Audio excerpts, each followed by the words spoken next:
I almost did it, but I screwed up again. I forgot to take that off. From now on, I'm never hitting that again. Unbelievable. Anyway, I know we're live. I got my phone here just in case I screwed up. I screwed up already. But anyway, I got my phone here. If I'm not on, somebody call me. I got my two friends back. We're going to tell some more wall stories. We're going to find out how them horses did. Here's the trainer, Eddie, and here's my pal, Joe.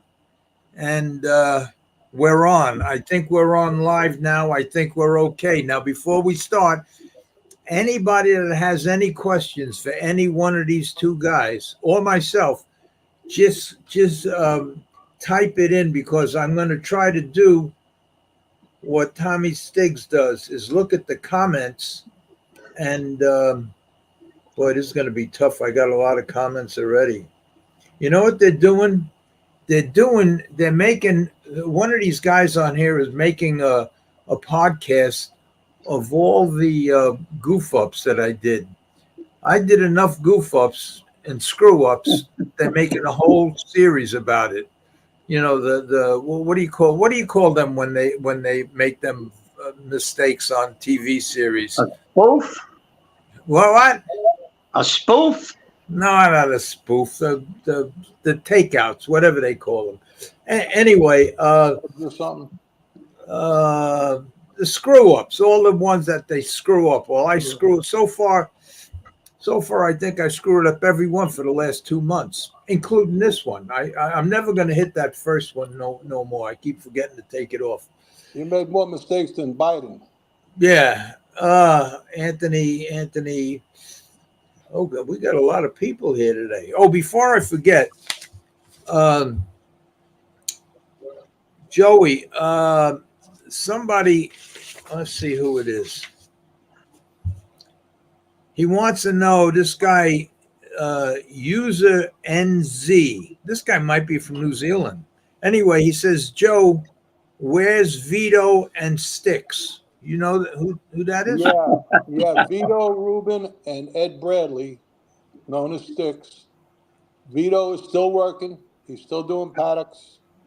He's a hardworking, good guy, really good horseman. And Sticks, unfortunately, passed away. Another great guy. He was with me for years and years. Good groom, man. He was a dedicated, good gentleman guy. He was really I didn't know him, right? He was after me. He was at Yonkers and Roosevelt all the time. I mean, since I was in the business, they were around. Yeah, good guys. Sticks and Vito Rubin. I believe me, they were a big part of my success. Joe, you remember Otis? Otis Who Redding? worked for me, Otis? Huh? Oh, yeah, Otis, yeah. Yeah, he was a good groom, man. That guy. And remember T, who worked for Frankie Muley? Pete. T, the black guy, T with always the smile. Pete Chandler used to smoke the little Tipperellos. No, the black guy, T. Yeah. He used to have that thing. Yeah, he used to have that big smile, and him and they all used to play Tonk. They played that card game Tonk and all these games. Yeah. No, Yonkers was good. Yonkers before we go on, because I learned how to put pictures up, and I like to play with the pictures sometimes. So I'm going to show you a couple of pictures, and then we'll stop with the pictures, and I'll go right to the comments, and then we'll have a discussion. But Joe, I know your father is waiting to get knee surgery. Here's what mine looked like when I got it. I got both at the same time. And you see the bandages down at the end by my socks? Right. See you know what? I asked the nurse, I says, what's that bandage for? They drilled 2 holes into your shin bone and they put a computer there. And that's what makes this cuts and everything. A computer does it all. Yeah, so everything is like computerized. How long ago did you get it done? About a year ago, I guess. Yeah, it's robotic surgery is what they call it. Yeah, I didn't know that. But the bad part about that. I wake up. First of all, I says, when is this going to take place? That's the last thing I remember. Next thing, they waking me up, and they already did the operation. Yeah. They says, can you move your toes? So if you move your toes, then they know everything is okay. So then they said to me, how do you feel? Do you need any pain? How do you feel? I says, I feel great. It was about 3 o'clock in the afternoon, maybe 2 o'clock. And then what happened was about 1 o'clock in the morning, the pain started getting so bad, I start breaking the bed. I was ringing the bell. Nobody would come. What I found out is that after the operation, they put like an 8-hour block in there so you don't feel nothing. Right. And then in the middle of the night, it wears off. It wears off. Oh my God. So when your father goes for the operation, just have the pain pills, whatever. I forget what they call it. Yeah. I'm on oxycodone for 10 years already. Yeah. 30 milligrams 4 times a day. So now? Yeah, I've been on it for 10 years. My back is very bad. Wow. Yeah. They were just giving me 5 milligrams in there, and the pain was bad. My sister called me up because she had one knee done. She said that they should be giving me 10, but they only gave me. You at 10, but right now they're very strict. As a matter of fact, I have a hard time filling my prescriptions. They run low on them, and they're so regulated that. Yeah. I'm going through that problem now. Well, that's tough. Okay, let me show another couple of pictures. Let me show this picture here because thank you for that. About 2 weeks ago, I showed a picture of John Campbell. When I got invited to the Horseman's thing, I was standing by the door with some friends of mine, and in come John Campbell's wife, Paula. Mm-hmm. But I just says to my friend as she was walking toward me, there's John Campbell's wife. Well, I thought she was going to rip my head off. She says, my name is Paula, not John Campbell's wife. Man, but then naturally they invited me to dinner at their table, and then everything was fine. She's a great gal, beautiful. Yeah, I've seen her. She's a really nice, two nice people, both of them. Yeah. John is A1. He should be on Mount Rushmore for the harness racing, and she should be right alongside him. She's a good kid. Yeah. All right, let me just go at that same thing. I'm going to just show a couple of pictures, then we'll get. Who's that? You know who that is? I can't even see it. That's Carmine Abatello and Andy. Santarama. You can't. Yeah. I recognize Andy, but I can't. All right. It's so small a picture. Yeah, that's Carmine with the beer in his hand. Yeah, this is Jimmy Marone. Yeah, I spoke to him. Let's see who this is. This is that's the guy that Shula beat the shit out of. The guy that was a jockey and then become a priest.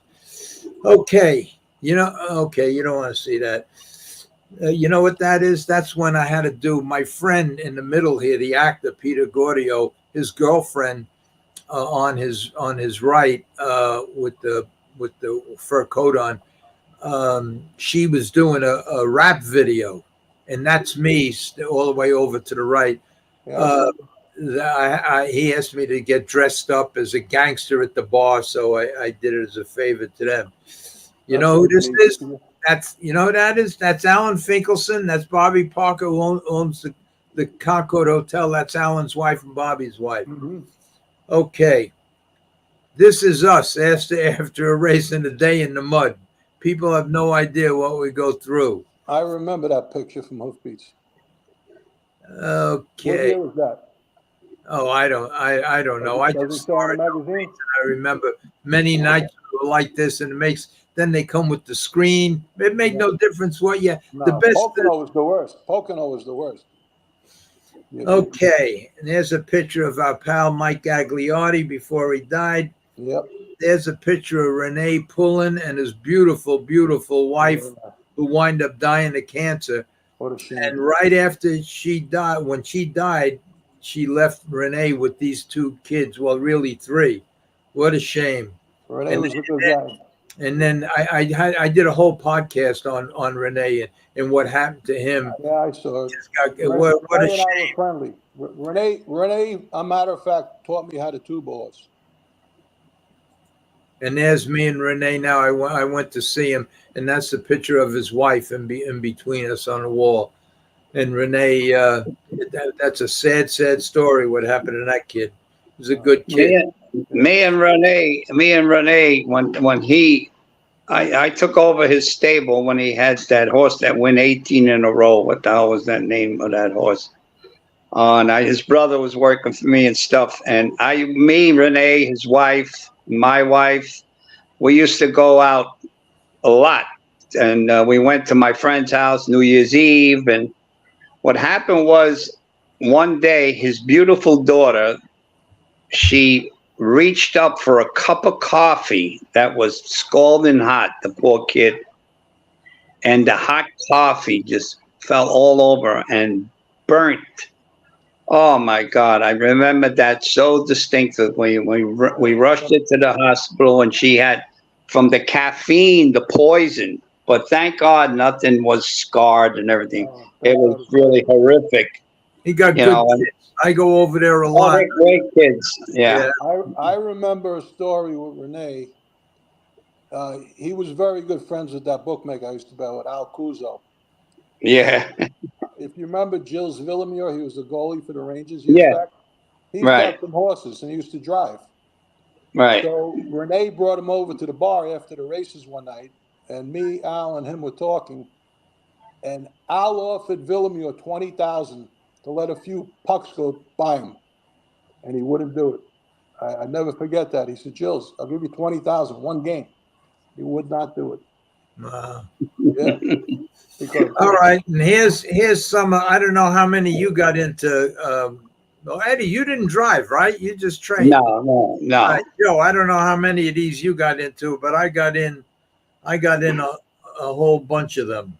Yeah. I got in 2 wrecks, but not bad. It's amazing. I was very friendly with Hervé Filion. And when I first started driving, he said, "Joe," he says, "remember one thing. You're driving a little bit now. You're going to go down at one point." He says, "Don't ever try to bail out. Don't ever panic and bail out. Go down with the horse." He says, "They're going to absorb 90% of the shock. And the rest is luck, but you have a much better shot. So always go down with the horse." 10 years later, Shelley Goudreau died. He panicked, he bailed out, and he snapped his neck. And Hervé said to me that night, he said, "Kid, you remember what I told you about driving long time ago?" Absolutely. He said, he hit the hub rail. He said, "That's why Shelley Goudreau died. He bailed out and snapped his neck." Yeah, he hit the hub rail. Well, I was the one that I did a podcast on this too. I mentioned it before when we were finishing the mile at Monticello. We had about 30 feet to go, and Bobby Merton was in front of me, probably going to win the race, and his horse just went down, right? 1, 2, just in a 100th of a second, he was down. I went over him, and that's the race I fell on a hub rail. A couple of horses landed. I broke all my ribs, and that's when I woke up in the hospital. Bobby Merton was laying next to me, and his leg was off from the knee down. It was just laying next to him. And I called John. You remember that? And I called John Manzi, and I says, "John, at the racetrack, I told the nurse, get me a phone." And I says, "You got to get him out of this hospital." And they did. They flew him to New York. They wind up, I don't know how they did it. They put his leg back on, but it was like very, very thin. I don't know how they attached it. He still had an orthopedic shoe. He always had that lifetime limp. He was a nice guy, Bobby. Yeah, he was a good guy. And then these things happen with the thoroughbreds too. There's a thoroughbred wreck that went down, and people think it's so easy out there. Oh, it's a dangerous game. They don't realize how close you are, and how these animals are 1,000 pounds. Going top speed, and you have no room to. There's no brakes in horses. With cars, you got a shot. You got brakes. Here's a game. There's no brakes. Eddie, see if you remember this kind of rigging. You got the burr head pole. How about this one? Ha! Oh, you got the mask. Oh, Jesus You got Christ! Look at that. everything you could You got the possibly Z bit. You got the Z bit. You got the earplugs. ring You got. martingale, You regular got. Yeah. martingale, I earbud. Oh my I God. love claiming horses like that. I took everything off them. Yeah. Those Yeah. guys, they overdid it. They put the whole Kelly's Harness Shop on the horse. Yeah. Yeah. I'm telling you, I claimed so many horses, and just I got the equipment card the night of the race. You know, the night I raced them back, just to see Yeah. what if there was anything major. After the race, I looked at them to see if there was anything important on them. But you know how many times I let hobbles out 3-4 inches at a time, where the equipment girl would say, "Joe, I think you made a mistake with this horse. His hobbles were 54 and a half last week. You got them 58 and a half." I said, "I know. Make the change." Yeah. A I lot of remember guys, when I first started, just about every horse had 3/4 inch leather hobbles, and the Yeah. longest I think they ever wore were 55 inches. It's a Unbelievable. joke how Unbelievable. the game changed and how the breed improved. Anyway, I switched off the pictures, and now we go to the first question here by they want to know, Eddie, how did your horses do? So you might as well tell them what happened to the one that finished third. I know when the other one was short. What happened? Well, the horse that finished third. What happened? I filled the race for the guys. He's supposed to fit nominal as a 2. He was in nominal as a 4. Well, he was overclassed, but she raced well. You know, she went off 11-1, which you would have raced a little better. But when they made the move, you know, a couple of lengths in front of her, so they had to jump on her. So for her to make up the ground, yeah, it was tough for her, you know. But What about the you filly know, that was scratched? She was the the favorite. filly that was right, yeah, she was 3-5, and what happened was I told the jock, you know, stay with the pony because she's a really erratic, nervous horse, and sometimes when she, you know, gallops with the pony, she gets a little fractious. She changes leads about 10, you know, with the pony, and she looks really, I guess, to the jockey, she felt a little sore, but she wasn't. But once you go to the vet and you say you feel something, it's an automatic scratch. So, but today they called me up and said the horse was sound, and you know, so I guess he panicked, or he did feel a little bit of something, but that's the name of the game. You know, things happen for a reason, and I'd rather be safe than sorry because she is a nice filly, and you know. Finger Lakes. Excuse me, yeah, first time at Finger Lakes. You know, it's a 7.5 truck ride. You know, I shipped them up a day before or 2, and you know, we treat her with something to calm her down because she is very nervous. And I race her at Saratoga, and what happens there, you got one owner, but you got 4 million people in the damn paddock with their bonnets and their suits to impress people. But, you know, and it's too confusing for a lot of these young horses, you know. And before they even get to the track, they're all sidestepping, prancing, and, you know, they're nervous, especially these young fillies, You know you what I know. had a lot of luck with for horses like that? I would give them 30 cc's of B1. ACTH. No. 30 cc's of B1 3 days. Yeah. Yeah. Like they're in on a Wednesday, 30 cc's Yeah. Monday, Tuesday, and a day of the race. And it took Well, the edge off them. It made a big difference, believe it or not. yeah. Well, and something you can give the ACTH like 2 days, 3 days out. But with these new rules, you can't do anything. So Yeah, but B1's a yeah. item. So I mean, Yeah, yeah. Well, they don't want you to do nothing with anything. It's a shame. Yeah, but I think what Joe's saying is true. I remember. Yeah, the B1, you can give them vitamins. Yeah, yeah. They started that like 50, 60 years ago, and it works. But then they come up with more sophisticated stuff that they didn't test for, and they got away from the B1. But that's a good idea for you know, especially high-strung horses. And that's the shitty part of shipping. You don't have the same jockey ride the same horse. He knows the horse and everything. You get some kid that don't know the horse. You're not there to tell him, And then once he calls the judges or calls the vet and say, something's just not right, when nothing's really wrong, it's an automatic scratch. It's terrible. Anyway, Yeah. Joe, there's a question here for you from Dave Snyder. It says, you mentioned last time you were very close to Danny Dubé.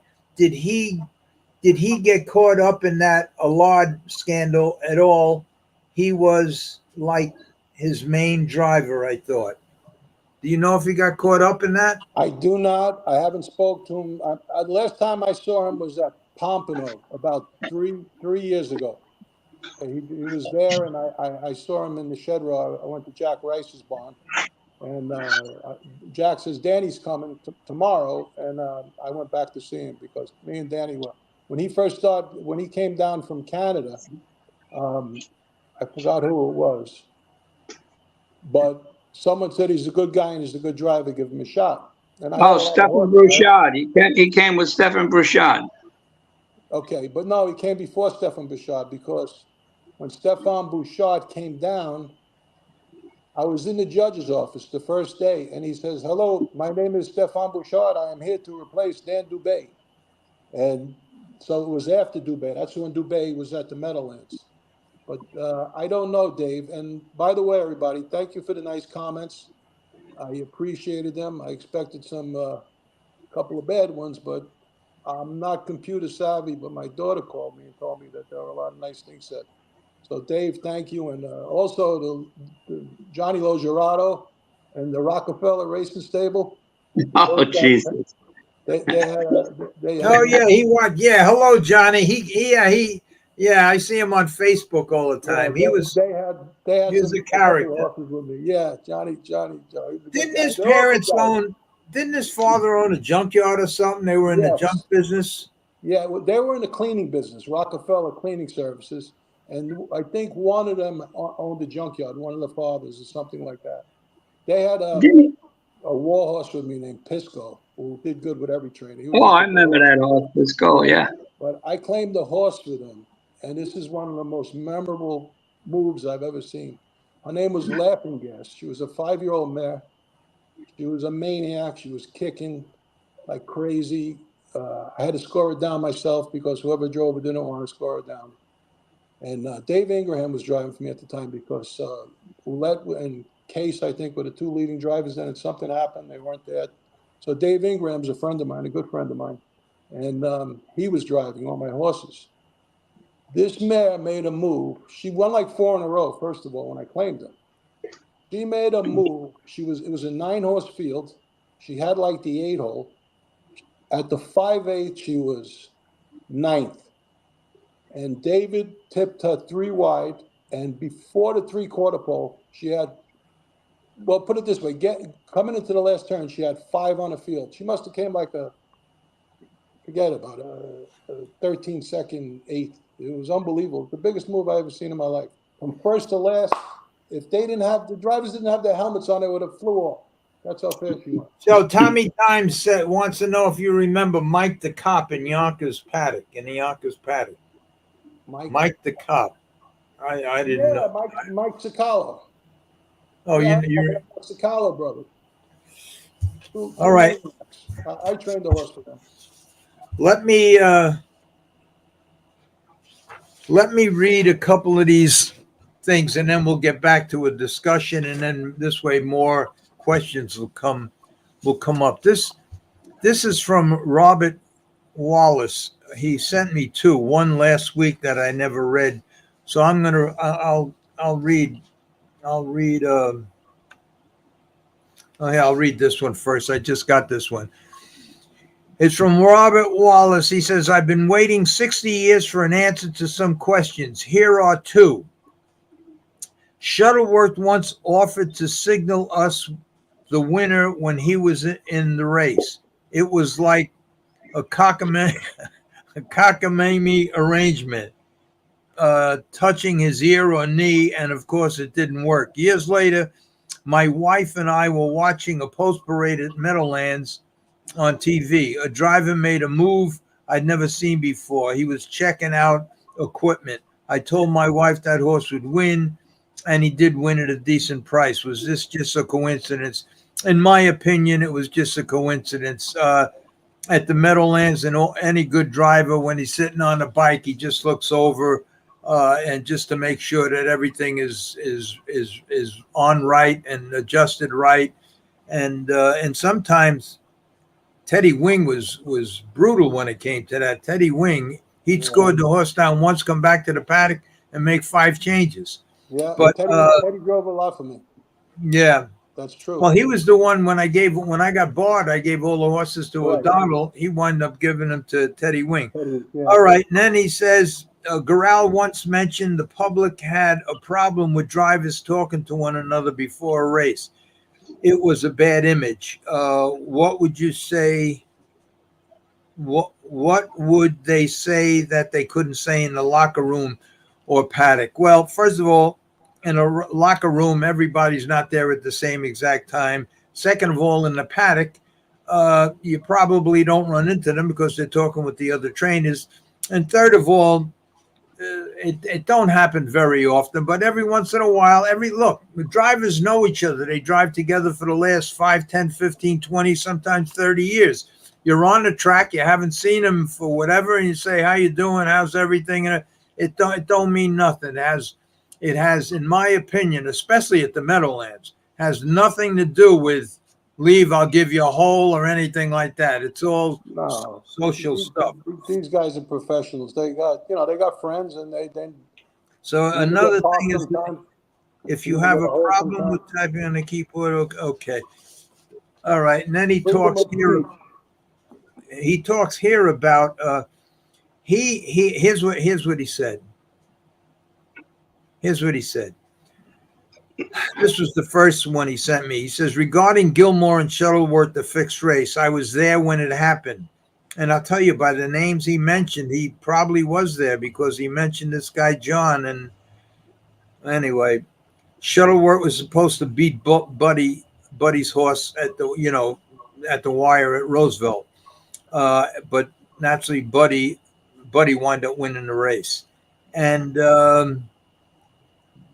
on the ride back to the hotel, my friend and I knew they would be a shit show, so Shuddy was beaten to a pulp, and the other older guy was a bartender at WestJet. He got beat up. Nothing happened to Buddy until he was attacked in a crowded bar at the Island Inn. The DA had a grand jury, and I was subpoenaed. But I didn't say anything. Buddy was a good guy. I assembled an equipment leasing company, and he was the first to sign up. Buddy was a good guy. He was. He would go to the Gamma almost every night. Yeah. Let me just finish this. Also, I'm acquainted with Freddie Hudson, who's my dear friend, when he was writing his Roosevelt Raceway book. Another good guy. Tannenbaum, who was the guy that, anyway, Tannenbaum was no different.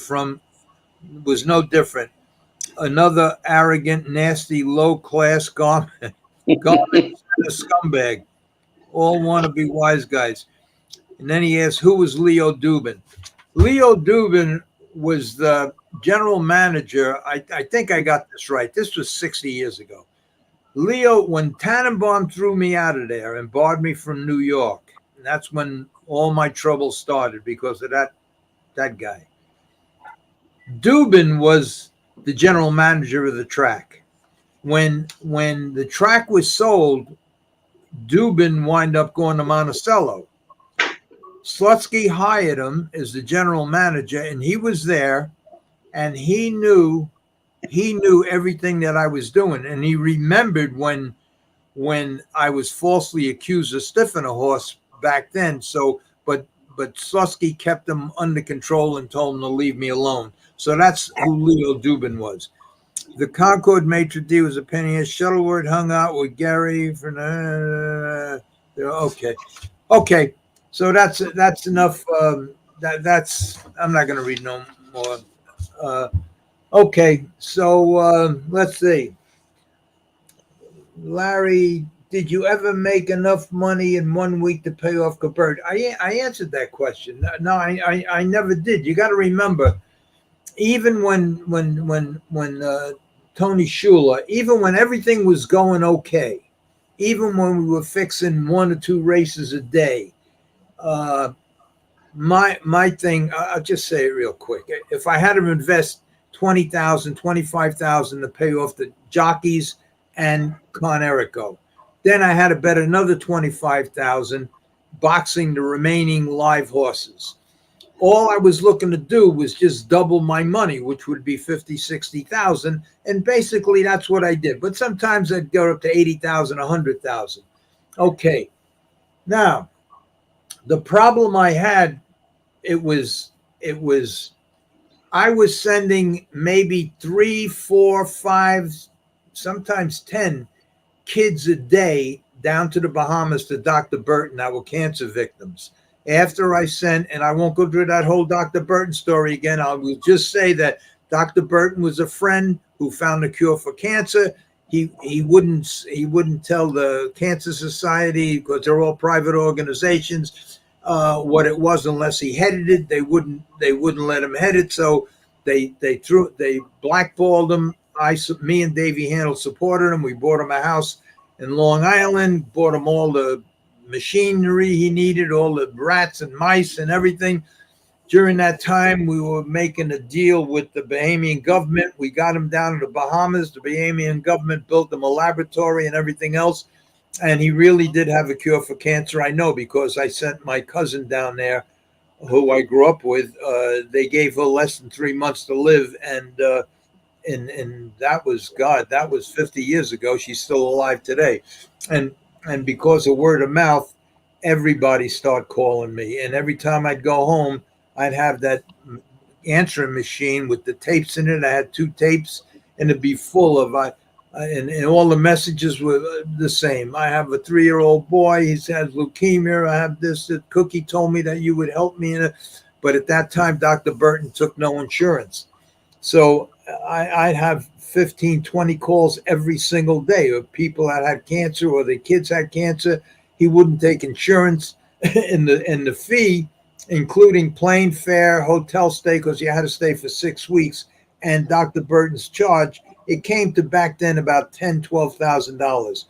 I was sending maybe 5, 6, 10 kids a week down there. So aside from, and there were many times when things were tough, and it was like on a Wednesday or Thursday, and I had another day or two to come up with, like $8,000, and I had the money, but it was either send some kids down there or, so I was doing a lot of stuff, a lot of juggling, and it was very tough. And then the only church in Monticello, the Catholic church that my mother used to go to, burnt down. And me and Slutsky put up a couple of $100,000 each and rebuilt that whole church. So there was a whole bunch of stuff I was doing with that money that I was winning. So the answer is no. I never made enough in 1 week to pay off the $380,000 that I owed Gilbert. That's the answer, with very few detail. But anyway, let's see what this says. Did Eric Ledford and his father get barred from the Meadowlands for life, and did they get barred from other tracks? You know this, Joe. Yes. I don't know about other tracks, but I know the Meadowlands. Yeah, I know that they got barred. That was another situation where he started winning a lot of races. I think they froze a couple of samples or something, and they got him, and they barred him. Okay, let's see. This one's for me. Hi, Larry. Did you know Wally Hennessy? I knew him only. He wasn't a friend. I knew him from Pompano Park. He was like a hotshot down there. Good driver, good trainer, good guy. Did you know him, Joe? Yeah, I knew him well. He drove a lot for me when they had the Sire Stakes in New York. He was at Yonkers, and he drove in every race, and he drove a lot for me. He was a great driver, great guy, 100% straight shooter. Always liked Wally. Okay, here's another one. Dave McKenna says they took him out in handcuffs in March 31st, 2004. I didn't know that. I know that they bought him. I didn't know they took him out in handcuffs. Wow. Yeah, I heard something about that. Then let's see. How much vig did you pay Bobby Gabert? It come to $7,800 a week for Gabert and $7,800 a week to Barney Cutler. So close to 15,000 or 16, whatever. I had to come up with every week. I had to make like $20,000 just to live back in the 70s. But I paid Gabert my 2 points on the 380. I owed him. I think come to. I think I had it here because somebody asked me that question. No, I don't have it. I think it was 7,800 a week. I paid him. Larry, did you know Dave Marshall? He had some fixing stories. Dave Marshall was a really good guy. Tell me if I got this story right, Joe, because you might remember. He was a really good guy. We did a lot of stuff together, me and him. He was a great stand-up guy. He had a wife, little kids and everything. And he finally got lucky. I think he inherited a bunch of money. And then he was drunk one night, and I think he crashed his car on 17, a couple of exits before Monticello, and he got killed. Do I have that right? I know he died tragically, but I don't know the full story. That's a long time ago. All right, here's another one. Is Eric Ledford driving today? I don't know. I don't know if he is. Also, is it true that Jack Mosey is a gambling addict? Jack Mosey, I raced with his father, Sid. And then Jack was just a kid when we were racing at Freehold. And then when Jack grew up, he became one of the top drivers, really, really good driver. And then the story I heard was that he's having a problem with his wife or something, had to pay alimony or something. I don't know if that's true or not. But anyway, he wound up leaving the United States. He went to Canada, and he's doing very well. Great, great guy. Great guy. Top driver. And then here's another question. You can answer this one, Joe. I already know my answer. Who was a better driver, Luke Gourlette or Walter Case Jr.? Who do you think? Case. I would have to lean with Case. Luke, I was driving in Monticello when he started. He was a very dangerous driver. He caused a lot of problems on the track. He just wasn't, he was dangerous. And a matter of fact, I lived right next to him. He lived at the Valley, across from the Valley Inn at those bungalows across the street. And I think he lost his A license once or twice and had to go back to a P driver. But then he became a terrific driver. And He was I gotta related say to Walter Case because, he was. It was a shame with Walter because he was a really good driver, and he had drug problems and issues, and He's doing great now, Case. I hope so. somebody. He's up. He got in a One of No, bad, the he- races for me. Him and they Luke said he used to got in a fight. bad wreck the other day. Yeah, he got a base. Okay, he's back driving. He won 4 yesterday at Cumberland or wherever the hell he is in Maine. Yeah. Case is doing fantastic. He looks great. Good. You know, I. The wife out. That's good. He was a good guy. He was just had some issues, I guess, and. Well, we all had the issues. It's it's time to grow I'm not up. throwing no rocks. No glass houses because I had some balls if he had rocks. Now, Hey, Larry. I got Larry, what? you remember Gary Baker? Of course, I remember Gary Baker. Yeah. He I worked- just answered your question. That's all. that Yeah, poor he used kid, to. Jerry. He worked for Jerry Silverman for years. I saw him the last days of his life. It was so Yeah. sad. He had cancer, right? No, he had that disease where, it was terrible. They brought him to the Meadowlands. He was by the track watching the horses go, and he had that disease where I don't know. Parkinson? Yeah, something like that. It was terrible, Yeah. like that, because when he left Silverman, he went out on his own, and he had a Yeah. big, powerful stable, and he In was California, right? Yeah. Yeah, what a shame. What a shame. What a good kid too. Good kid. All right, there's a And that quote all, here. no, It says, I got to find this now because somebody says, my friend Larry Bauer said there's a question above for Joe from his son's girlfriend. Now, where is that? Where is that question of Joe from his son's girlfriend?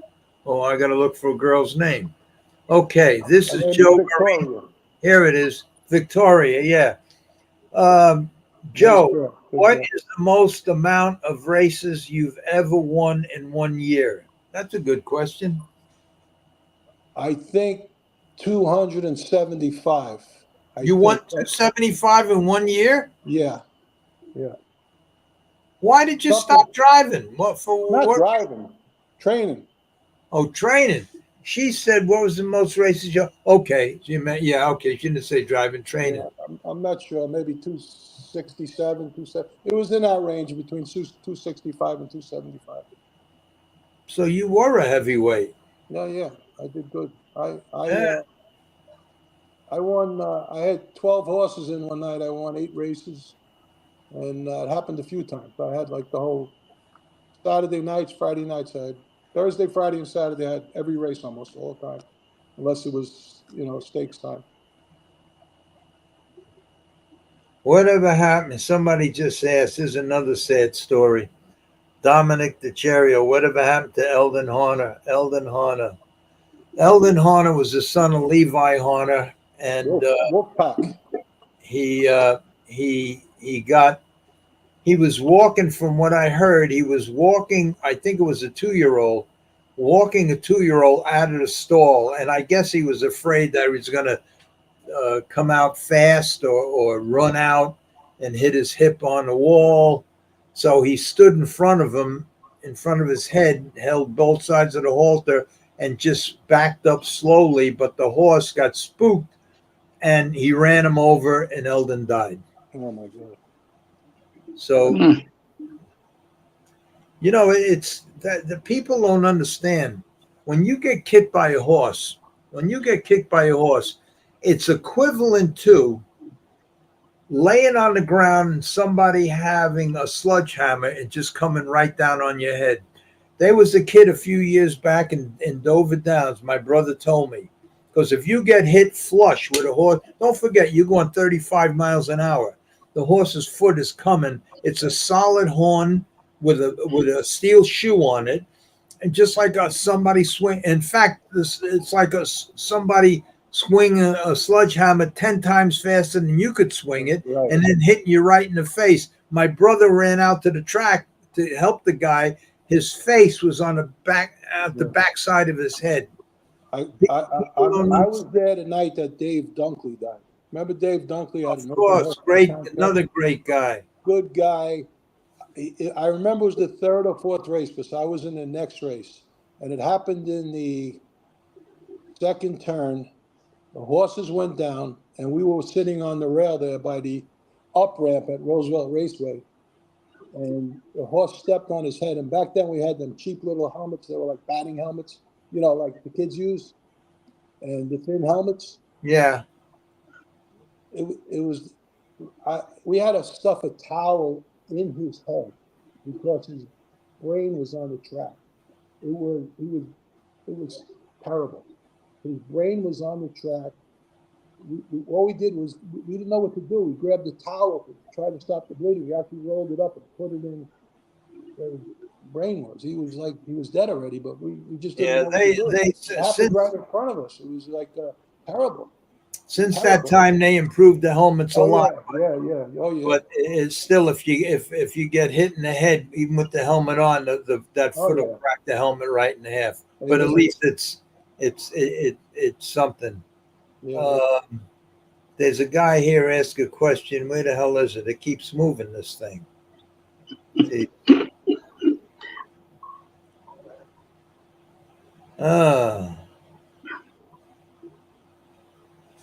We once got a top from a trainer at Yonkers. Must be a tip. We once got a tip from a trainer at Yonkers that the drivers in the post parade would give signals like one leg hanging off, a bike or a whip. And is this true? Yeah, I guess it's true. Everybody had signals. Everybody, Yeah. all different kind of signals. Whip in the left hand, whip in the right hand. If Tighten the your chin whip's under strap. my arm, it means one thing. If I score down last, if I stop by the paddock, go to the window and unload. Oh, yeah. So that's true. It don't happen at the Meadowlands. It happens at all these small Mickey Mouse racetracks. It used to happen at Roosevelt and Yonkers too, back in years back. Here's something from the guy Sundance. I see my name. It says, when I worked for Larry, I used to scoot underneath the horse. When I was doing him up, he almost took my head off. Well, I used to do it, but I didn't want my guys that worked for me to do it. I don't know who Sundance is, but I guess he worked for me. And he's talking about when he was doing a horse up, whatever, you're down there doing the right leg or something. So instead of getting up, walking around, you just crawl underneath them. Yeah. But a lot of people got hurt doing that. Yeah, of course. Let's see. Any other stories you want to tell, Joe? They loved your stories last week. Eddie don't want to tell no story. Eddie said he's going to tell some stories when he retires. I'll tell you a couple of stories about the state guys. About what? The state people that work for the state. When I was doing really good, they were always at my barn. They used to come down to the barn and just walk up and down and walk all around. And one day, they used to sit on my trunk, okay? And they would sit there for hours. So I couldn't do what I had to do unless I got lucky. So I outsmarted them. There was 4 of them walking around. And what I did was they would be sitting on my trunk, walking around and saying, hey, where's Joe? Oh, he'll be here in a little while. Meanwhile, the guys that work for me, they were saying to each other, hey, don't forget to take the horse to Lasix. You're going to be late. And what they did, they walked the horse up to the paddock, went down to the 9th race where no one was, and I was pre-racing my horses in the paddock because I knew all the guys were down the barn looking for me to do something or whoever else. So I brought the horses in the paddock. There was a window, if you remember, by the 9th race. It was the end of the paddock. I had my friend Bruce again there, and any problem, his car was there. We threw the tube or whatever out the window, but there was a lookout guy down the other end by the post number 1. We go down by post number 8, and we treated all the horses in the paddock. And they're looking around for me. And then I walked to the barn after I'm all done. And Joe, where were you? What do you mean, where was I? I says, I don't have to go to the paddock for another half hour. And they went nuts. I caught them up in a tree one time with binoculars. Yeah, they used to follow me all around. Oh, I'll give you a funny story. I'm claiming 4 horses one night. And I call Vito. And I said, Vito, get 4 stalls ready.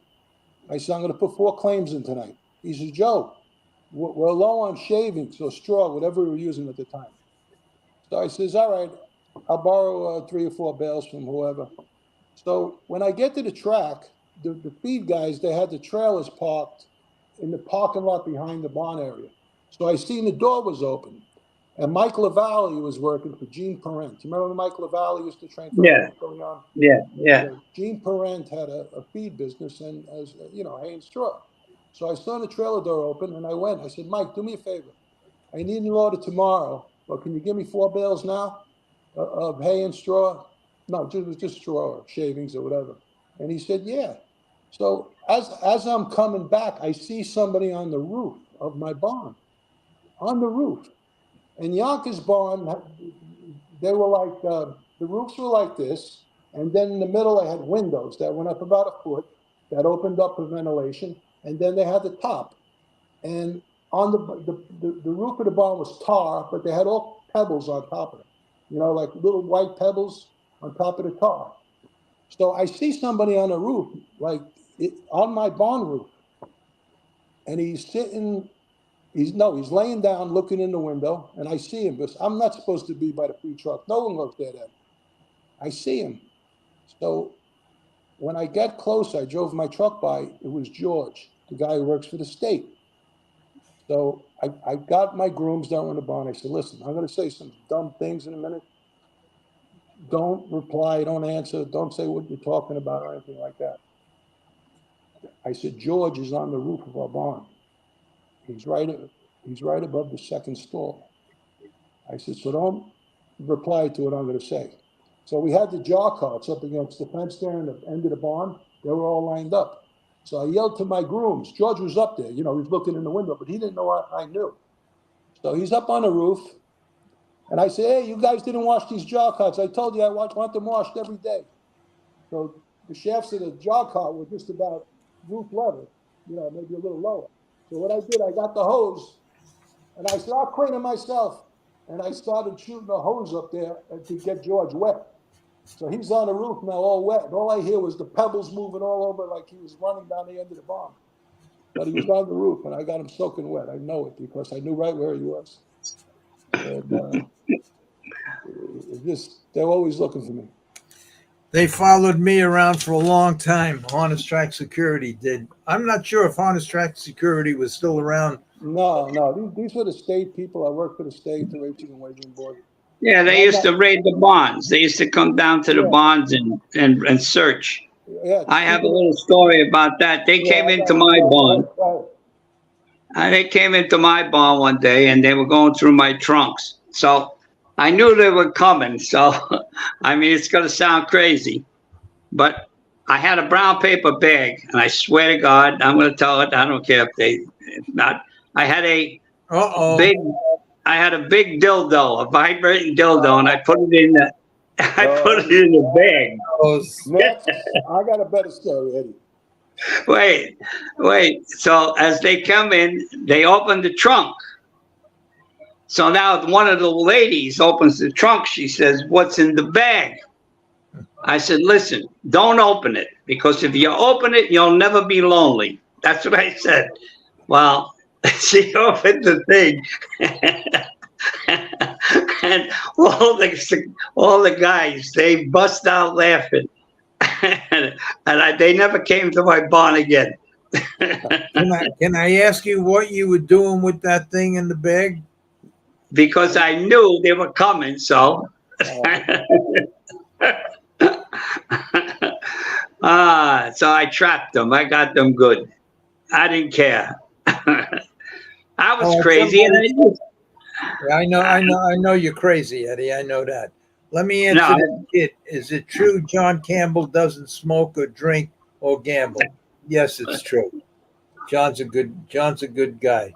John's probably he's just like a purist. He's just really he's really a good guy. Just all he wanted since he was a kid. His whole family was involved. And he's just good. I seen that kid. My locker was right next to his. Right next to his. And he come in. He had braces on, I think maybe not both knees, but one knee had a big metal brace on, big gigantic thing, could hardly walk, got all busted up. And you never know like I showed them wrecks before. He'd gotten so many of them wrecks between it never kept him out. I mean, there were times we had to lift him up onto the bike, and he's just tough. And all of them guys are. Ronnie Pierce had to quit driving because, I mean, he had rods down his spine and everything, and they says, and he still drove, but they said, if you get one more wreck or do something, you'll be paralyzed for life. So finally he stopped. Could tell him his father was good. Donnie, his father was good horseman. I raced with his father when Ronnie was just a little kid. Father come from California and came to Monticello. Even Andrew Bay got banged up a couple of times really bad. Look at Jack Rice. What about that story? Jack Rice at Monticello. Yeah. He was like in a coma for 9 months. He came back driving like, I give Jack Parker Jr. Do you remember when Jack Parker Jr.? Yep. He was comatose for like maybe a year or At the two. Meadowlands. Oh my God! And you believe he's driving now? I think he's at Toyota or someplace. Years he came back. And for years he could just about walk and learn how to walk, learn how to talk, learn how to do everything. And what almost killed him and put him in that shape, he's right back doing it now. That's a tough guy. It's his father too. I raced with his father. Tough. Okay, Alex says Catello Manzi and Wally Hennison, 2 nicest drivers I ever met. I'm getting good at this, ain't I? I just a little opening, and now I'm pulling a Tommy Stiggs here. He's up for an Emmy, Joe. He's going to get an Emmy. My picture could be where Joe's picture is, but I don't want to fuck with any of these things over here because I know if I hit this one, you see what happens? But I don't. If I hit this one, let's see what happens. Touch nothing. No, I ain't gonna fuck around. I'll put it back where it was. But I wish my picture could be here. So if it was here, you wouldn't see me trying to lean over to look at all of these questions here. But I'm getting good at this stuff. I just got to figure out how to start without screwing up. All right, another story, Joe. You got to have a million of them. What about you, Eddie? No, I ain't got no story. Mine are bad. I don't want to tell stories. All right, you tell them. You're going to get them off the what do you call it? The government of the broadcasting system or whatever you call it, the FCC. Oh, the word I was looking for before was bloopers. There's a guy. Bloopers. There's a guy here. Text me. He says he's collecting all the bloopers, that I made, all the fuck ups of every time, and he's gonna make a whole video of all the bloopers of all the things. Can you hear me now? Am I on? That'll be a 2-hour video. That should be oh boy.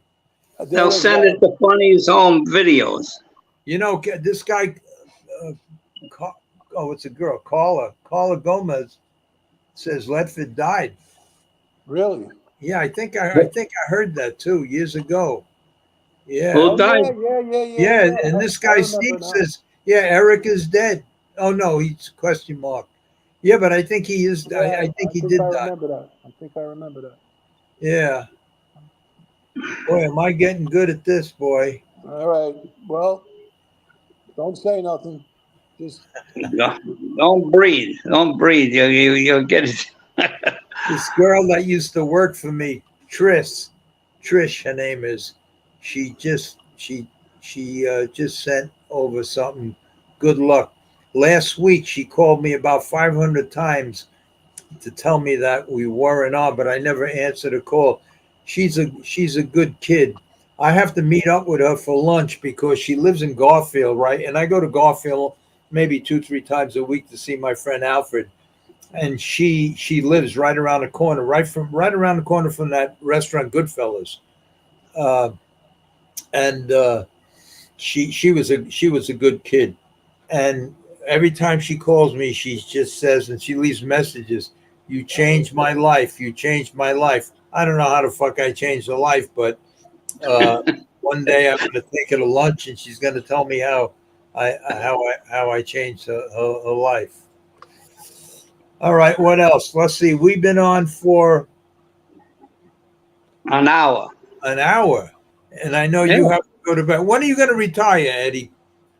I told you when I came. Listen, I went to 2 doctors today. Okay, I went to the cardiologist. I got a clean bill of health. I don't have to go back for a year. Okay, I lost 8 pounds because I took your advice. You know. So that's Eddie, look, you're a good guy.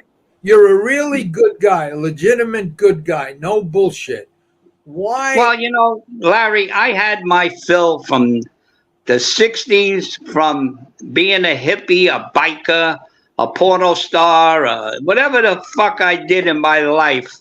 Those 40 years of my life were nothing but craziness. But as I got older, and I had children and I had grandkids, I become stand-up guy, and all I want to do is save enough money so when I drop dead, God forbid, I could take care of my kids. That's my goal in life. Nothing else matters. Nothing. Good goal. And that's my family. I just got to ask you one question. I don't want to. Yeah. I don't want you to elaborate on it. I just have a question, only because Yeah. I knew you when you were. In fact, you lived in my house when you were a kid. You know, a kid. In fact, that Yeah. picture. What age were you when you were a porn star? I was 29. 29. Yeah. So you were doing that when you were in the horse business? Well, it all started when I was at the Bon Vivant, when I maitre d' those girls, All and then right. and then I went to California. When I went to I was out of the game for a while, Were you and really I in did. porn movies? Were you? Yes, Oh my yes, God.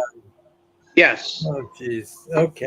I'll bring a tape out in a little while and I'll put it on it. I'll show you the name of it. I But just want whatever. to tell you this. I just want to tell you this. 1974. 1974. Yeah. Because one horse finished third and the other one got scratched, I lost half my audience. Now, with that statement, I just lost the other half. Thank you very much. Well, listen here. You tell your audience that life is a gamble. You get it when you gamble. You win or you lose. You got two shots. You don't break even. So, and that's in life. You get out of bed, your feet touch the ground. This You guy go wants to forward. know, how do you compare to Johnny Holmes? Huh? No, How forget do I it. compare? Don't even I answer can't it. answer that. Hey, No, you I guys are can't. going in the wrong direction over here. I don't want to be Yeah. involved in this stuff. Okay, here's a question from Eric. Let's see what this. I'll ask my question again in case I missed it. Oh my God. Any interaction with Lou DeMonico, top owner in the 90s at the Meadowlands? His stable was Sampson Street Stables. I was out of the game. I don't know. You don't have any. You don't know that, do you, Joe? No, Who? I Lou know Sampson Domino. Street Stables, but not too much. Lou Wasn't it Lou Derrico? Maybe a D little O bit. M DOMIANO. However you say that. DOMI Damiano. Damiano. Lou Damiano, top owner in the 80s at the Meadowlands. His stable was Sampson Street Yeah, Stables. I remember that stable. Yeah. I don't. I was out of the game by then. I'll tell you a story about another story about Frank Pellegrino and the Racing and Wagering Board. One day, and this is 5 of us, we're bringing our horses to the paddock for Lasix. Well, let me tell you, start over. Roy Sadowski Dr. Sadowski, who just got barred by Naira for selling ketamine, okay, out of Belmont, got barred, applied for the job at Yonkers about 3 weeks later for the Lasix veterinarian, okay? One day, they gave him the job. I guess they didn't investigate, they didn't know anything. Dr. Sadowski, I know his nephew Jeff, he's a great guy, he's a friend of mine, but he was a bad guy. One day he gave 5 horses in the first race carbocaine, which is like Novocaine, for people who don't know, what the dentist gives you to deaden your, to block. Yeah. And 5 horses, it was Linda Toscano, I believe, Mike Forte, me, and Mark Ford, and somebody else came up positive from bupivacaine, which is the metabolite of carbocaine. So the judges called us in and said, listen, we got a problem. Your 5 horses, we were all there, came up positive for bupivacaine. But Dr. Sadowski admitted that he gave carbocaine instead of Lasix. All your horses came up positive. So what we're going to do is we have to take the purse money back. But then we're going to put it on a back burner and forget about it. But you all have to give the purse money back. I think the fifth guy was Mike Forte, if I didn't say him already. So we all gave the money back. We were pissed off, but me, I don't know, maybe Sadowski did the bet. I don't know what he did, but he was that type of guy. So about 2 years later,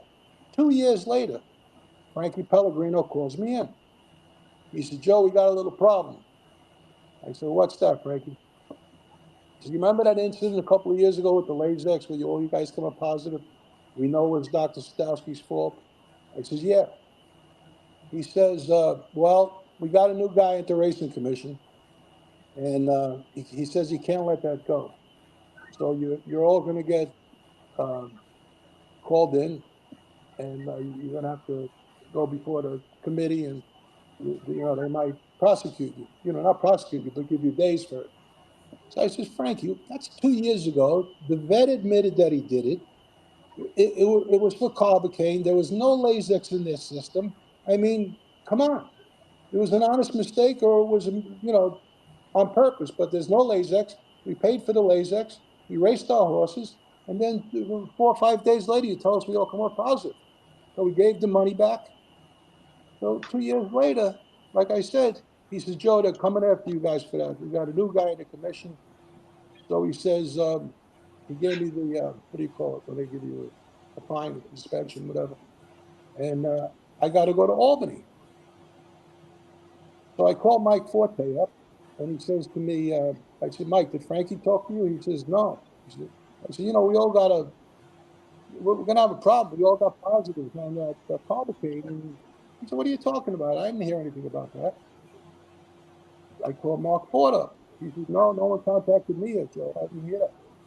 So I said, Frankie, what's going on? I said, you told me something. You handed me a fine. I says, it's not right. No one else knows nothing about it. He said, Joe, you just happen to be the first guy. In the next few weeks, they're all going up. I said, all right, Frankie, what am I going to do? So I think I hired either Joe Ferraldo or the guy in Monticello. What was the lawyer's name? Marvin Newberg. Okay? We go up to Albany. We go before the board. We told them what happened. Marvin said, or Joe Ferraldo says, it's cut and dried. It's 2 years ago, and it was the vet's fault. He admitted he signed an affidavit. They gave me a 6-month suspension. Okay? I was the only guy that they ever called in. Did you appeal that? Yeah, I appealed it. Did you win? Because you're appealing to the same people. No. Well, you know the funny part about that, you can appeal it and you get sent to an arbitration judge, yeah. but the commission can overrule the arbitration, and that's what happens. Yeah, so you're right. You're appealing to the same people. Right. So I got a kind of things he did because I was doing good. Yeah, he sounded like a bad guy. I think he had. He used to sell sausage and pepper sandwiches at the Westchester County Fair, and then all of a sudden they told him to donate $1,000 or something to the Democratic Party, and they'll make him presiding judge. And he was just a nasty, rotten kind of guy. Yeah. I caught him fixing a drawer. I mean, I don't know. David Snyder asks a question. Larry, any drivers in on fixing that never got exposed that you know of? Yes, about 1,000. I said it many times. When you race, because I got thrown out of New York in '64, I think, and I traveled the whole United States going to all these Mickey Mouse racetracks, and you get exposed to a lot of things. And I could tell you this, that out of I think there might be 3,000-4,000 drivers in the United States back then. I'm not counting the new guys. I don't know the new guys, but just about probably 99% had a closet door they never want to open, and many of them are in the Hall of Fame. But that's just the way it is. Next week, we're going to go now because we've been on for an hour. But next week, you know what I want to do? I have here, this is unbelievable. I have here all the drugs. There's about 30 or 40 of them that they caught in the last raid that they have. All drugs from out of the country that they're using today that are all that they have no test for. And it's unbelievable. And that's what Dr. Grasso and all them other vets that got in trouble. That's what they were doing. And maybe next week I'll run down this whole list. And if you want to come back on, Joe, and maybe you recognize some of these. That this is long after I was involved. Larry, I never used anything bad. Okay, I honestly didn't. My key was baking soda. I never used Epigen in my life. Matter of fact, Scott Rollins up in Rockingham, he was a trainer.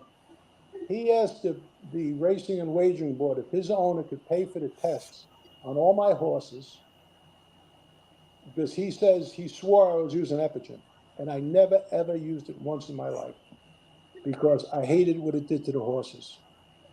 So I found out about it, and I went into the judges, and he was there, and I said, I'll make a deal with you right in front of the judges. I says, you give me $300. I had 25 or 30 horses in Rockingham. I said, you give me $300 for every horse except the horses I claimed in the last 2 weeks, because I don't know what they did with them. And I'll let you test every one of my horses. I said, there, I give him permission, do it. And he walked away.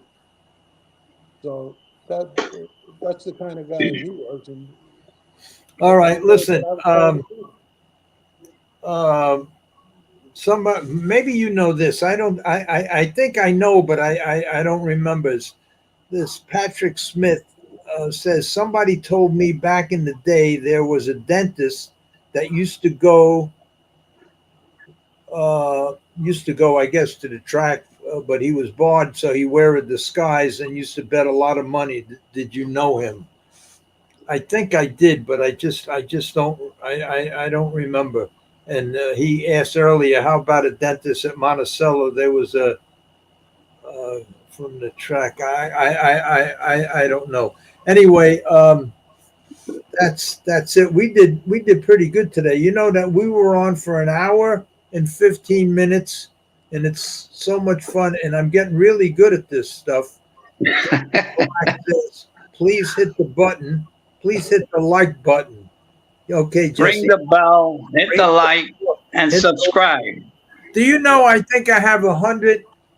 I had the same amount of when we were doing the other things. This is all live. Yeah. When I was doing it with Jimmy and everything else, we went from 0 to 1,943 subscribers instantly. Since I started this live, I think even a couple of people canceled their subscription. I didn't look. I have to look. But we're having fun, and all of these now are horse people. No more. I'm glad I don't get asked no mob questions, and I'm glad. But they can ask me questions about my life. But there's okay. That's it. Anyway, hey Joe, you used to make your milkshakes with applesauce. No, those right? were just for the ones that wanted to strike at me and kill me because I couldn't get a tube in them because they were made. Yeah, but it was funny. Tell me that. I didn't hear that. What? That he used to make the milkshakes with applesauce. You know, the sugar, the baking soda. But he used to make. What's the reason? Because I heard Joe says the flavor. The reason for that, there was a few horses I had that they would kill you if you try to put a tube in their nose. They would strike. Yeah. So what I did was I would mix it up with applesauce and put it in with a dose syringe.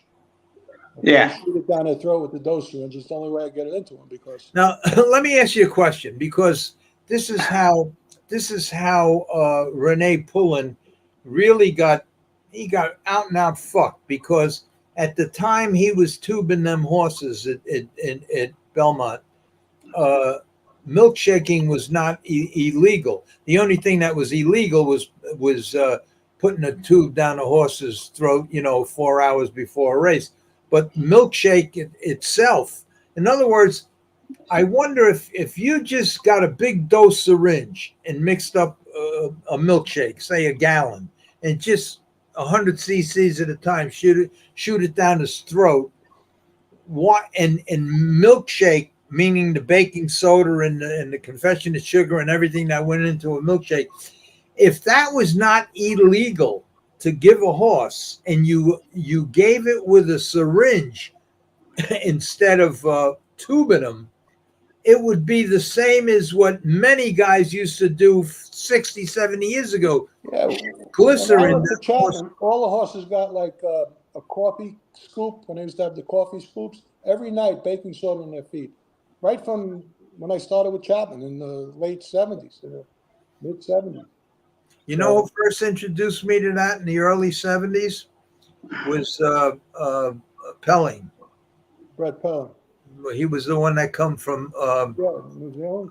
from Australia, New Zealand, and he come here. He was stable in my barn at Monticello, and we all afternoon we used to sit at the barn and talk. And he was the one that told me. He says, baking soda will just stop the buildup of lactic acid, Right, exactly. and him and his son, I'm sure, were doing it all through them years. Yeah. And it means so much. And the sad part, and then we'll end it with this, because what Heiser is doing now, in one way it's good, and the other way that they're not allowing the trainer to help the horse at all. My opinion, I would figure out a way, what should have been done 50 years ago. Look, if they could go to the fucking moon and create a little crane from here to the moon that could dig, bring dirt up, analyze the dirt, get the results, how the fuck could you not find any kind of drug in the horse's system?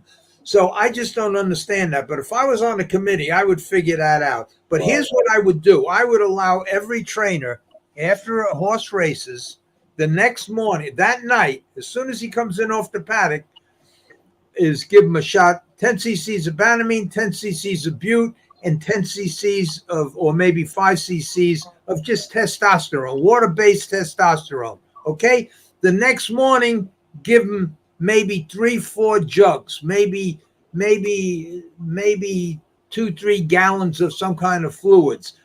That combination would stop swelling. It would make him recover from a race like almost instantly, especially if he had some kind of problem, and then apply the strict rule that they should have, where if anything else shows up except a steroid, that you're fucking barred for life or something like that. But anyway. That's what I did right from the beginning. Day after the race, the day after the race, they got Bute, Banamine, and we jugged them the day after the race. I gave them the Bute and the Banamine right after the race when they were all cooled down and everything. That's so important, but I think a steroid shot would help them recoup days faster than just sitting in the stall. I kept all my horses on equipoise. I believed in equipoise. Well, that's a steroid. So Yeah. And the only difference is that a water-based testosterone is 1/3 the price of equipoise. And so but either one, any kind of steroid that would just help them recoup. They want to completely eliminate. See, the thoroughbreds where you are already, they made a bad decision. They took Heiser when they first started. Heiser, the thoroughbreds signed on to all their rules and regulations. Now they're trying to get in with the standardbreds, but the standardbred guys are a little sharper, and they said, listen, we understand and like what you're doing, but the restrictions are not feasible. That we got to Well, make. it's good.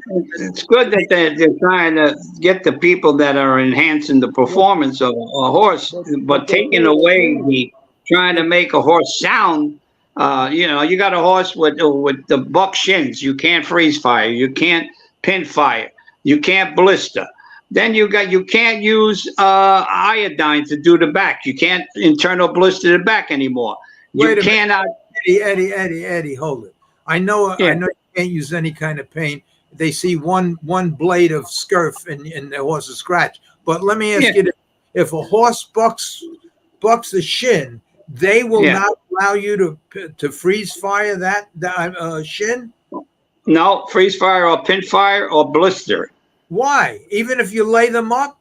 Because just turn the horse out for a fucking year? If you get caught, you get suspended. It's like they call it barbecuing a leg. Well, you're not barbecuing a leg if you're free. You freeze fire it, you're not. Unbelievable. Well, you're pin firing or freeze firing. You're putting those holes. You're putting those holes in the horse's legs, and they're gonna be. It's obvious if they freeze fire, you're gonna see the holes. The holes there, but. What do they expect you to do? A horse? You buy here. Let me ask you a question. You go to the yearling sale. You buy a yearling for $400,000 or $500,000. Okay. You send him to break on the farm. The farm calls you up and they say, "Listen, he's starting to fuck his shin a little bit. What do you want to do?" Based on the rules of HISA, I believe you got to turn that fucking horse out for a year and just let you heal. Well, you could, for yourself. I mean, anything on the farm, HISA don't really go out there. But basically, you marks if you freeze fire them. Yeah, it's gonna have the white holes or whatever, the hair burnt or whatever the hell. Once they see that, they scratch the horse. He's not able to race.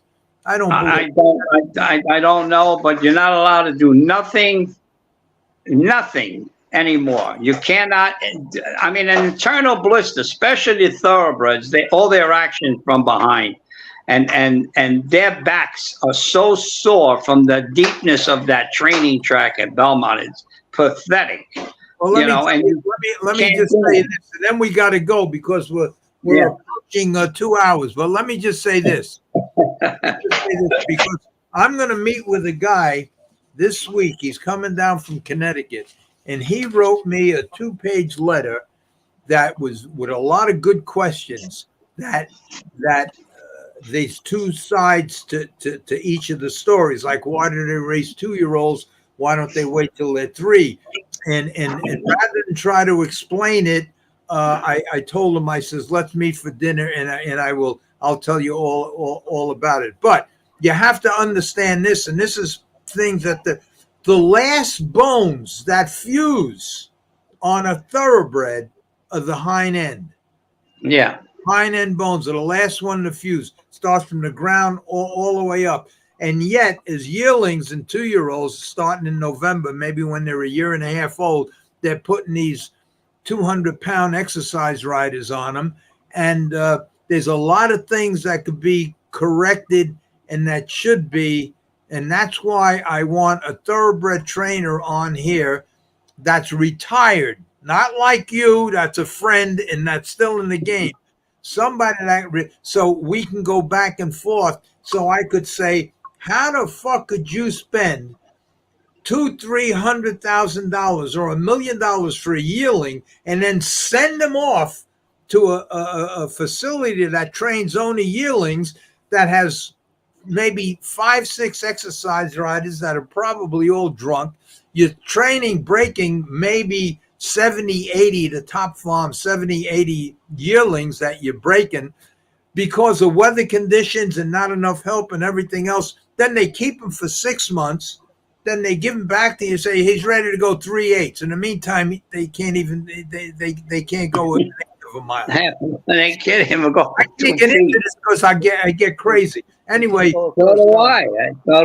I tell you, I see it every day. I can't believe how the game has changed and how it's not fun no more. It's not. it was always great. I always liked the back stretch of even the standardbreds. You know, I just had a horse that had a bow tendon, and I went and had egg bar shoes made, steel. I mean, fuck them. I had to put the support this horse. A thoroughbred blacksmith to make an egg No, bar. I didn't. I got a thoroughbred blacksmith to reach out to the people who make steel egg bar shoes, and I bought them. And I put them on this horse. And he's been training with them for a while. If you've seen this, you would be proud of me. Remember Neverly Leader you had with those bow tendons? Yeah, Well, I'll tell you what. This bow tendon looks straight as an arrow. As a matter of fact, I just raced him. I got him to the races, and he's a maiden, first-time starter, and he come out of the race sound. I'm looking forward to... Huh? Don't give no horses out. No. Hey, listen, gambling is gambling, like I said. Listen. I'm only kidding. Listen. You know, I don't tout. I just enjoyed I thought they had good shots. And hey, things happen. Things happen. She bet the show. You would have made money. You would have made money if you bet the show. She paid $340 the show.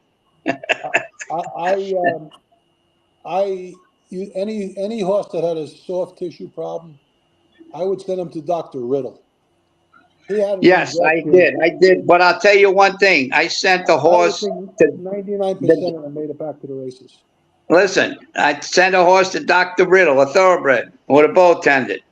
He injected him with that cement he has. The horse come back. The fucking thing was hard as a fucking rock. I trained the one. He didn't even get fucking a month or so. That fucking, he put cement in it. Because you got the short-term dose. You got to ask him for the long-term dose. Well, whatever it was. I tell you what. This horse that I have, what I did is not supposed to be done, but I did it.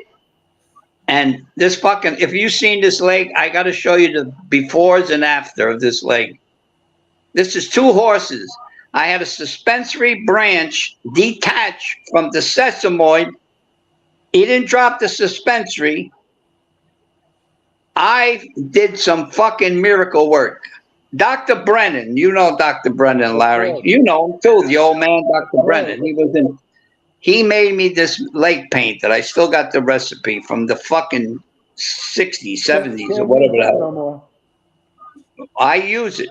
I use anything that I can get away with. Because, you know, Dr. Brennan has kids that used to train thoroughbreds.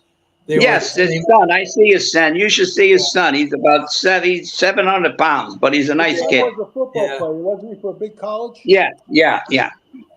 But they don't do no more thoroughbreds no more, you know. But that's what I want to talk about. Talk about horse racing, what they do, the shoeing, like we did the first time, Larry. That's interesting. You know, to talk about all this other stuff, you know, it's good, but we can talk about horses. Yeah, Sundance writes, Larry, this guy must have worked for me, I guess, because he says, tell about the flavored Gatorade, because that's what I did.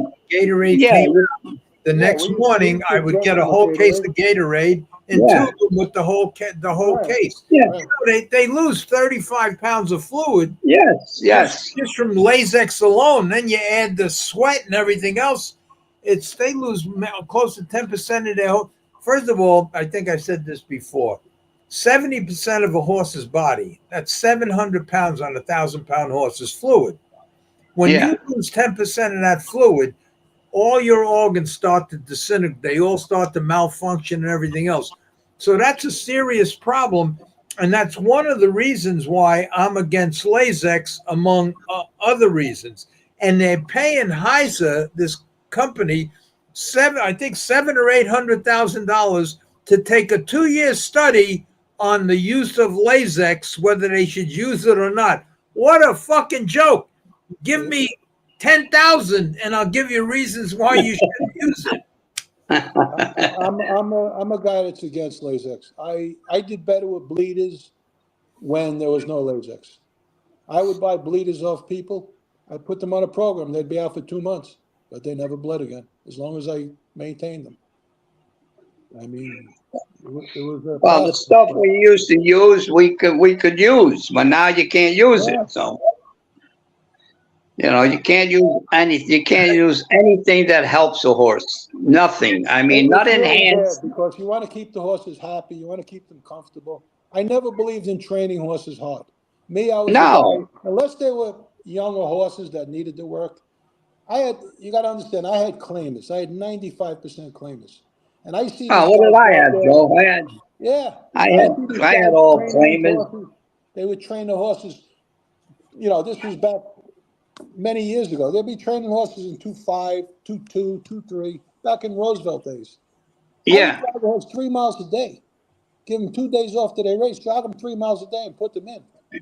When I had to bring a horse back that was off 2 or 3 months, I would one trip them every 5 days. I would one trip them, jog them for a month, and then one trip them down to the race. Take 7, 8 seconds off a week. And when you Yeah, the become a good people, caller, the you'll know people you're in most trainers should standardbred trainers know this, that the average standardbred race is probably 35 times a year. So by the time they're 10 years old, just think they had like 500 races already without a fucking break. Yeah. And so if when you Joe don't gets a break the horse and just backs off, plus a horse will hold his condition for at least 2-3 weeks if you just turn him out in the field. Exactly. And many times I claimed an old classy horse that was relatively sound, just race him right out of the field. Yep. So anyway, guys, we broke all the rules today. This was an hour and 32 minutes. Eddie, I know you yeah. have to go to sleep. I'm glad you Yeah, I'm good. Oh, my dog is here. Come You on guys up here. take your Geritol and go to See my sleep dog? and put on the reruns dog. and go and smoke. Oh, they shut you off? No, there you are. Let's see. What'd you do? I don't know. I wanted to show you my dog. I hit a button. No, we're back. We're on the still. You can show them. Yeah. There you are. Go ahead. This time you could blame the dog. Oh, now I wonder if I do it again. Maybe they'll move my picture over to the other side. Let's see. You just got Testing. Yeah, test your bananas. Test. You're supposed to test before the show, not after. No, yeah, keep going. Now it'll switch because now Joey's in the middle. Go ahead. Now you get in the middle. We'll play monkey in the middle. Oh, that's a good one. Anyway, that's it, guys. All right. Thank you guys for coming on. You want to say hello, buddy? Come up here. Come on. Come up here. Say hello. What's the dog's name? Holy shit. What's his name? Buddy. My dog. Buddy. Say hello, buddy. What's that? It's a labradoodle. A labradoodle. Yeah, he's 3 years old. And the problem with him is that when I got my knees done, I got both knees done at the same time, so it took a little longer to heal. And he was raised on my lap. Right, I remember. And now he's so attached to me that it's scary. Now it's starting to rain here. I don't know about where you guys are, but it's pouring here, and that's why he gets afraid. He's scared to death of thunder and lightning. And anyway, thank you guys. See you next week. Eddie, I'll see you. Larry, thank you very much. Yeah, I'll call you during the week, and if I don't have some, I know that I'm supposed to have Anthony on. I don't know. I'll figure it out, but I'll get in touch with you during the week. Thanks for coming on, and cheerio, Eddie. Stay healthy. Joe, stay healthy. And, you too. You stay healthy. I'll see you. I got to figure out now how to end this thing. Wait a second. Don't go away yet. Hold it. Okay, there's the closing. All right. Thank you, Larry. Okay. Goodbye, guys. Thanks. I'll speak to Joe. Don't forget before I go, vote Trump. Get the communist. Not you guys with these politics. Vote Trump. We won't be a country no more. Okay, now I just lost the other part of the audience. Okay, I'll see you. I'll talk to you both. This is serious shit. No, it is. No, it is. Trump cares. He's got to be. He has to be a politician. He can't be a street guy because that's how. I never was a political guy. Okay, but what Biden did to this country in 3.5 years, it's disgusting. What they're teaching. Of course, they're letting men play sports with women. They're doing abortions after the babies are born. I mean, this stuff is wrong. This is absolutely wrong. You know, that fighter, that Italian fighter in the Olympics. Yeah. She said she was never hit so hard in her life. Yeah. By this fucking half whatever they are, and it's crazy. It's a man in a woman's sport. Man. The guy's arm was about 8 inches longer than her. Wow, this is the world of today. Hey, Lapadoodle. Let me do this. Let's see if I can make it. Man, you changed a lot. You look good. There you are. Hey, there you go. Wow, that's a nice boy. Say hello. Buddy, what's up, buddy? What a nice couple. Do you give him haircuts or no? I do it myself. He won't even let me bring. The first year, I used to bring him to the groomer all the time, but he'd be shaking. He was terrified, and they couldn't do nothing with him. So I bought the clippers and everything, and now I just do it myself. He lets me do anything. He just sits there like this. I can clip his nails, clip him, do anything. If I bring him to the groomers, which I haven't done in 2 years, he's petrified. He shakes, diarrhea, everything for a week after. Oh, so I don't take him no more. He's just the problem. He's too attached to me, and I mean he's. If I sleep in the lounge chair, he's right on my lap. No matter where I am, he's right. He don't shed, huh? He don't shed. He's got that silky hair. But the bad thing is the hair never stops growing. Yeah. If I don't cut his hair once a month, it'll be naughty out like that. It'll be terrible and knotted. Yeah. So and he hates the warm weather. So. I try to keep him short. I got to give him a haircut. Dogs are better than people. Say hello, buddy. Hey, buddy. Hey, buddy. Okay, right, guys. I'm going to hit the sack. Go ahead. Go to sleep, you old birds. Joe, Eddie, I'll see you. All right. Bye-bye. Stay Bye. healthy. God bless.